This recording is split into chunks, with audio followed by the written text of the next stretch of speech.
Ecclésiaste chapitre 12. Jeune homme, réjouis-toi dans ta jeunesse, livre ton cœur à la joie pendant les jours de ta jeunesse. Marche dans les voies de ton cœur et selon les regards de tes yeux. Mais sache que pour tout cela, Dieu t'appellera en jugement.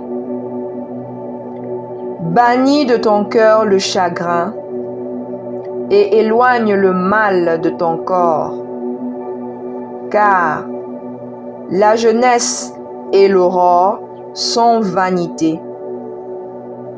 Mais souviens-toi de ton Créateur pendant les jours de ta jeunesse, avant que les jours mauvais arrivent et que les années s'approchent, où tu diras, je n'y prends point de plaisir.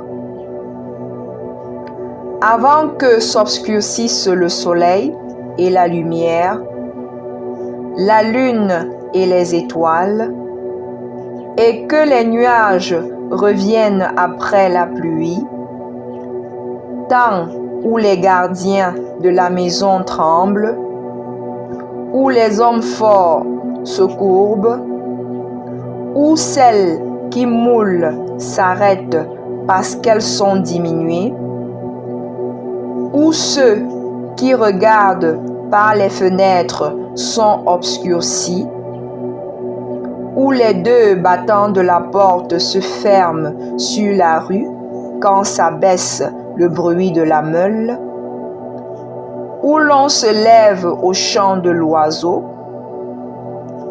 où s'affaiblissent toutes les filles du champ, où l'on redoute ce qui est élevé, où l'on a des terreurs en chemin, où l'amandier fleurit, où la sauterelle devient pesante, et où la capre n'a plus d'effet, car l'homme s'en va vers sa demeure éternelle, et les pleureurs parcourent les rues.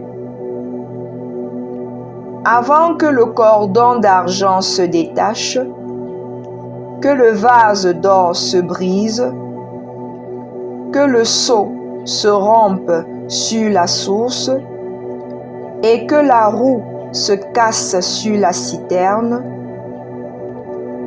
avant que la poussière retourne à la terre, comme elle y était, et que l'esprit retourne à Dieu qui l'a donné. Vanité des vanités, dit l'Ecclésiaste, tout est vanité. Outre que l'Ecclésiaste fut un sage, il a encore enseigné la science au peuple et il a examiné, sondé, mis en ordre un grand nombre de sentences. L'Ecclésiaste s'est efforcé de trouver des paroles agréables. Et ce qui a été écrit avec droiture, ce sont des paroles de vérité. Les paroles des sages sont comme des aiguillons. Et rassemblées en un recueil, elles sont comme des clous plantés, donnés par un seul maître. Du reste, mon fils, tire instruction de ces choses. On ne finirait pas si l'on voulait faire un grand nombre de livres, et beaucoup d'études est une fatigue pour le corps.